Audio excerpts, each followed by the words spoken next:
Hey guys, and welcome back to Super Mario Galaxy. For some reason, this prankster comet always seems to appear right after you do one of the first two missions in Freezeflame. For me, it always appears after the first mission, just because of the order I tend to do things in. Ah, the Cosmic Comet. Actually, the space that you run through, I think, is the next mission that we're going to be taking on, or is that the Secret Star? It's the ending of the third regular mission, except it's all ice in this version of it, whereas in the regular mission, it's ice and lava blocks that you have to navigate using the freeze flower. Uh-huh. It's like, there's basically no point in turning it all into ice and taking away the freeze flower, because when you're using the ice flower, you're racing against the timer of your own power-up, and when you're racing Cosmic Mario, it doesn't matter whether it's ice or lava, you're still racing against Cosmic Mario. You're racing against yourself, really, your own mortality, fleeting as it is.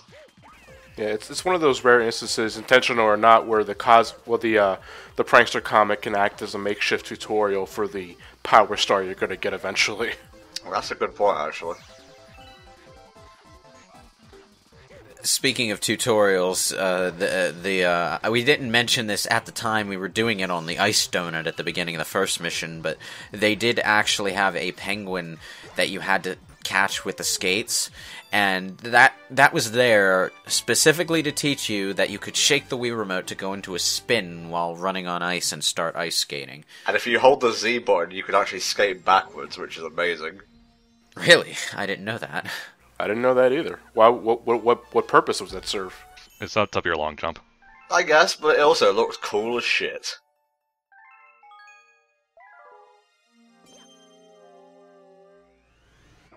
I didn't even know you could do a longer jump while you were skating, because when you do the twirl jump, you go really far. So I always saw that as the long jump. It's also pretty dangerous, too. Here we go, finally, hot and cold collide, together for the first time. Oh look, it's the same thing we just went through, only lava. Well, this time though, we have a ways to go before we can reach that section. Ryan, I don't think you've had much to say about Freezeflame, mate. How would you rank it in terms of your favourite galaxies? I like it quite a bit, some missions more than others. I like how it's very platformy, but also a bit explorative, mostly with the ice area. Well, I think like the whole wide open aspect of some areas allows you to take in the visuals more, to get a bit pretentious for a second. Yeah, sometimes. No, this was not a second take. Why'd you ask? I wasn't going to say anything until you brought it up. Yeah, this is the part I hate. I don't like this part. I think this part goes on for a little too long. Well, you know, just by default, I really hate areas with rising and lowering water levels. Yes, we've established that by now. No, just water levels that go up and down, because you always have to stop and stand on something and wait for it to go down again. I'm looking at that one Egyptian-themed level in Crash Bandicoot 3 in particular that really pissed me off. A Tomb Waiter? Yeah, Tomb Waiter.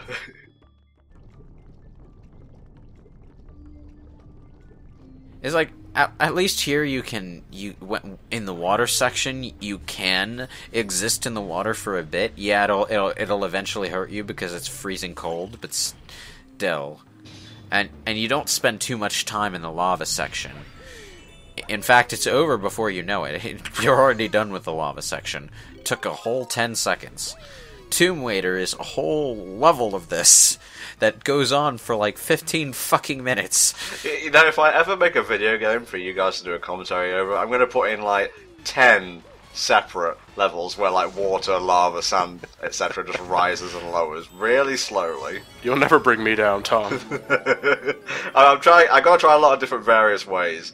Nah, because obviously being in a commentary with you ain't working. As much as you try, Tom. As much as I try. Like, oh no, they find him kind of funny. Shit. Oh no, they actually like me. What do you think about this section now that there's lava and whatnot everywhere? Personally, I really dig the effect of skating over lava. Yeah, Also, some of the platforms that were completely static in the Cosmic Comet version are actually moving left and right in this version of it. Yeah, I like it more for the visual appeal. You know, ice skating over lava. So it doesn't stop me from getting nervous, like what you're doing right there. Can't really maneuver Mario's direction when he's doing a twirly spin jump. That's just one of the many very moves that I use to beat you in the race.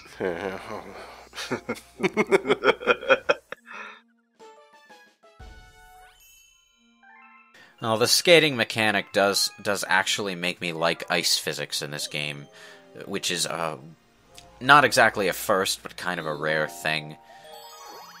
Alright, let's get the secret star, and that should take us to an even 60. Woo. We've come so far. Yeah, what? We're only on part 17 so far? Only in massive quotation marks.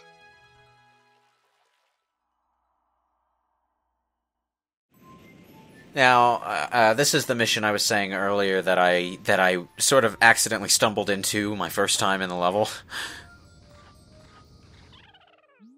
Oh, I know the bit where you probably went off the tracks with the flipping and the hipping and the bipping and the bopping. Aww. Catch him!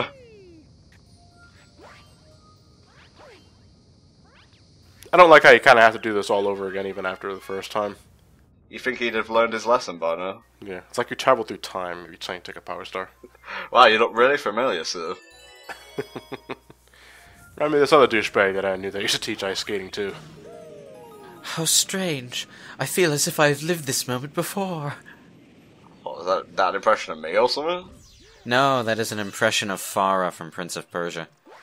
A very bad impression, because she's kind of a girl and I'm kind of not. Really? I hadn't noticed. Are you sure? Yeah. I am quite sure, yes. Okay, we've got to grab the ice flower. Note the little snowflakes. Just floating. Floating in the air. Very nice visual effect. Sorry, just trying to kill time here until we get to a new bit of the level. Why are you going this way? Oh, wait. Is this the way up into this oh, yeah, that's right. I can never time the triple jump here effectively, and I didn't really want to restart the level, so watch this shit. Oh, nice. There you go. That's not the way to do that, but... The second of my many moves that I used to beat you in the race. Hell no, I could do this star really fast too. Yeah, there's so many shortcuts in this one.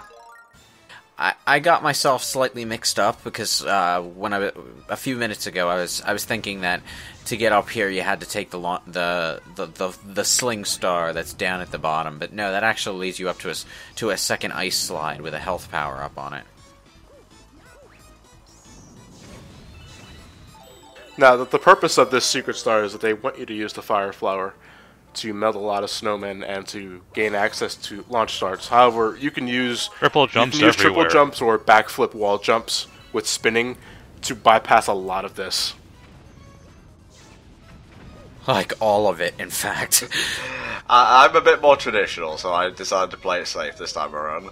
It's like, get on top of one of these, backflip into the wall, jump up and spin, and there you go. Well, you got to remember that Fire Mario does not have access to the spin, because obviously the shaking is how you create fireballs. Yeah.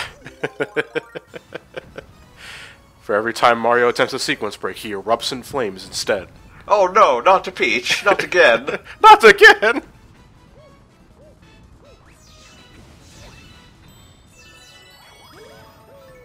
We're almost at the peak. I can taste that power star.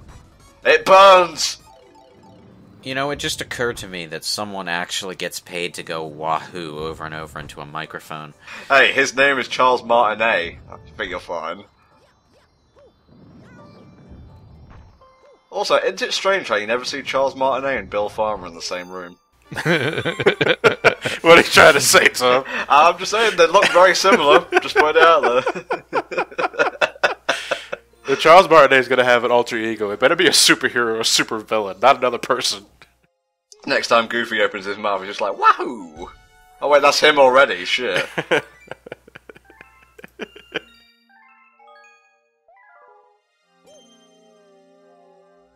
12-12. I like it. Alright, we have ourselves another one-shot galaxy. Honey Climb.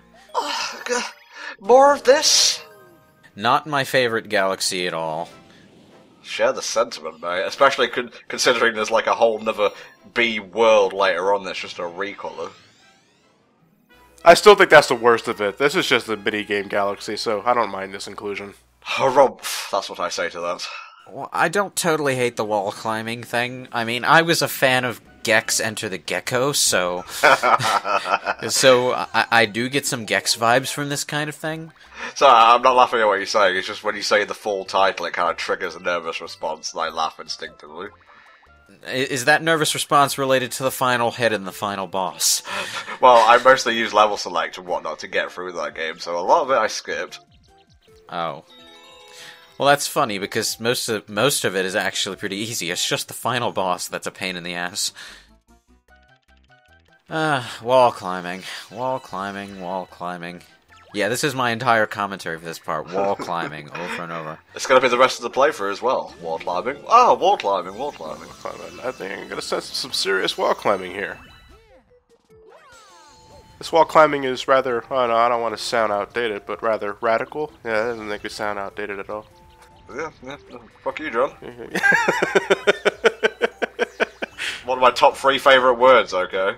Radical is a word that I can still say with a straight face, but tubular? No. Bodacious? Right out. What about Cowabunga? Cowabunga is for sissies.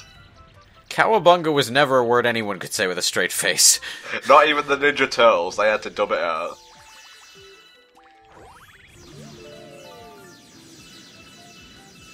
Not a bad haul of star bits, though. Not at all. Yeah, you can get some good star bits from this level, mostly from the flying between walls. And there are the mandibugs again. You lost, guys, let it go. Oh, they're just bitter, aren't they? This is the Beehive Galaxy, isn't it, guys? Oh, yeah, totally. Why aren't there any bees here? Ah, fuck. Step and let it go, huh? Fuck you. Go take your power stone and spit in your ashes. Damn it, Ted, you gave us the wrong directions. This isn't the Beehive Galaxy, this is the Yogi Bear's Lunch Galaxy. Hey, Babu, we're in space. What's up with that? There's a power star up there, Yogi. Okay, yes, John, you can do voices really well, thank you. Oh, come on, I can't help it. I can't help being a talented fucker. Okay, that's over. Yes, it is. I'm just going to take this moment to praise the Lord. Okay, the Lord has been praised. Moving on. Thank you, Arceus. I thought the Lord in this game was Rosalina. Not yet, John. He'll give the game away. Oh, that's the game's plot. That's the game's stinger. Hey, by the way, Mar, I'm actually God. Well, you say that, but I think I said too much. The true subtitle of Super Mario Galaxy is The Melancholy of Rosalina. But now you're spoiling an anime and a game. Well, it's been a while since I fed this hungry Luma. I completely forgot what this minigame galaxy is. I think it's the one with all the eels and whatnot. No, I think we already did that one. Oh, is it Bonefin? No. Oh, okay. I remember this one. Bigmouth Galaxy is actually the one with the golden shell, I think. I confuse this galaxy with one in Galaxy 2 all the time. Like, I was going through all the stars, just recording this. I was like, why hasn't this galaxy turned up yet? Oh, right. It's in Galaxy 2. It's basically the one where you have to take a shell through, like, a watery-filled tunnel, and you come up on this, like, really pristine, like, grassy knoll.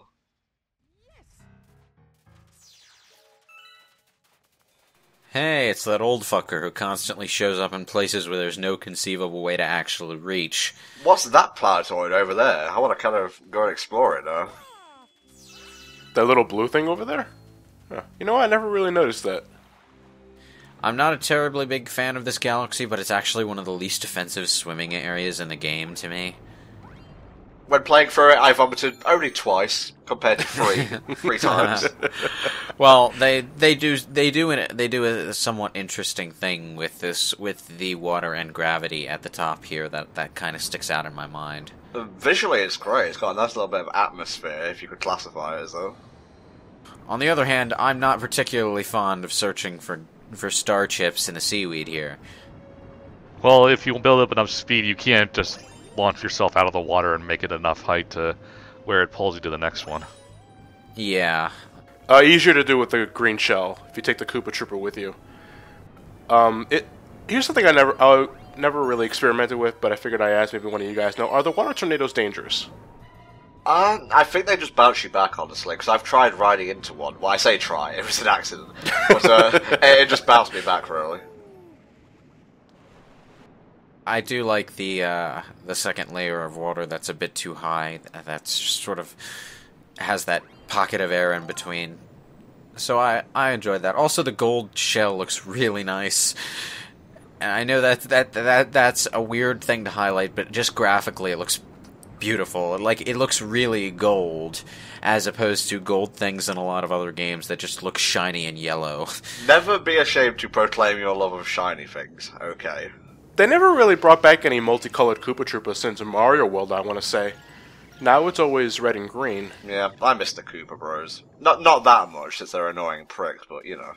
This is also the point where I realized the searchlight on the shells is not... It's this fucker again. How did you even get in there? Fine, you'll get your own game, but give me my start. He was just trying to help, and then he locked himself inside a treasure chest that can only be opened by a specific Koopa shell. As you do. How do you even manage that? With style. I just love the implication of a massive water planet in the background. Sorry, I'm just trying to do what? Ooh, fuck you, Toad. You're on my shit list now, buddy. Oh, you know what? I didn't even notice that before, and I think there are more than one in the background. But yeah, there are just planetoids that are literally balls of water. Lewis, mate. Lewis.